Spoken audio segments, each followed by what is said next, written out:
Bonjour tout le monde, aujourd'hui j'ai regardé pour vous The Flash, le nouveau programme de CW qui est censé être le spin-off de The Arrow. Alors pourquoi je commence par un qui est censé être? Parce qu'en fait vous allez voir, ce The Flash n'est qu'une grosse repompe de la série The Flash des années 1990.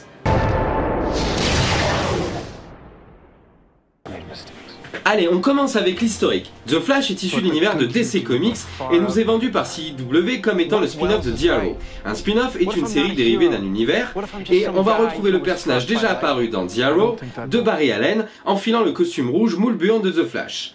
Au niveau de la production et au scénario, on retrouve Greg Berlanti, producteur de Tomorrow People et de Green Lantern le film.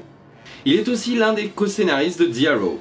Autre point qui nous vend du rêve, c'est l'un des autres co-scénaristes, à savoir Geoff Johns, le papa des New 52. C'est grâce à ce monsieur qu'on a eu le droit au dernier reboot en date de l'univers DC Comics en papier.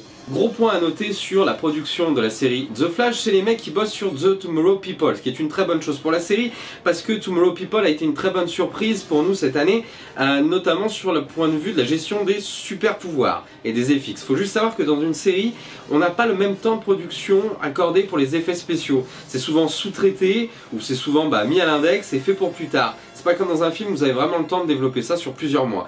Ce qui est donc intéressant, c'est que l'équipe de Tomorrow People sait faire très vite et très bien des FX, ce qui va être super important pour une série super-héros. On n'oublie pas que The Flash arrive dans une campagne ultra agressive de DC Comics pour réinvestir la télévision délaissée par Marvel. Marvel qui pour le moment préfère développer son univers sur grand écran ou en dessin animé. Au casting, rien de particulier. On note simplement la volonté des producteurs d'inscrire The Flash dans l'univers de The Arrow en reprenant des personnages déjà vus dans l'autre série.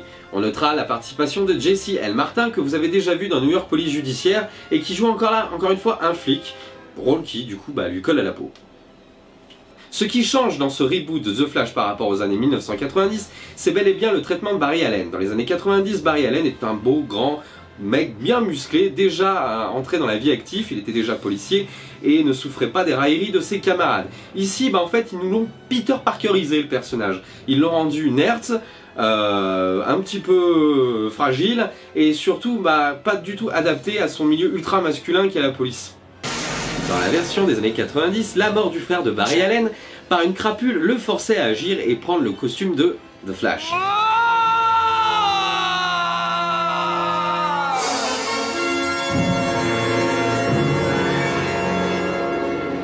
Dans le reboot, tout se passe dès son enfance, ce qui nous laisse entrevoir une trame de secrets à la Smallville qui se développeront aussi longtemps que la série sera produite.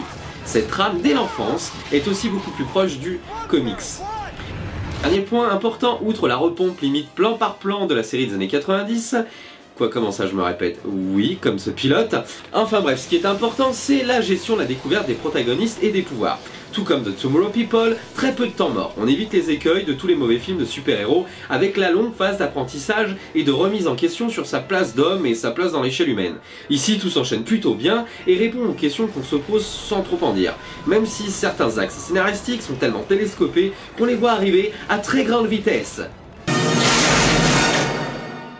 Autre arc scénaristique télescopé, son amour secret. En effet, Barry Allen est tendrement amoureux de la belle Iris, mais sa timidité l'empêche d'agir.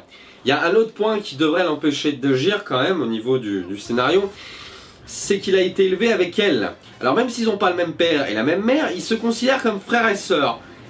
Je comprends que ça peut poser des problèmes, hein. Peut-être pas dans toutes les régions de France, mais là ça peut poser des problèmes.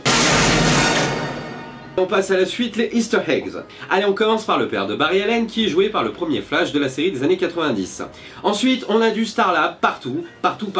Starlab étant le labo qu'on retrouvait dans Superboy, les nouvelles aventures de Lois et Clark, Batman The Animated Series et beaucoup d'autres séries de DC Comics.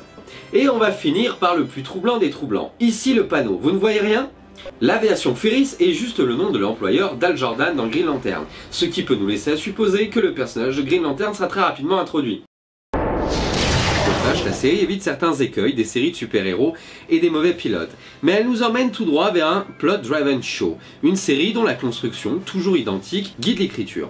À chaque épisode, nous aurons un nouveau méta-humain qui devra combattre le jeune Flash, ce qui lui permettra d'avancer dans la compréhension de ses pouvoirs et surtout de résoudre le meurtre de sa mère et d'en savoir un peu plus sur son mentor.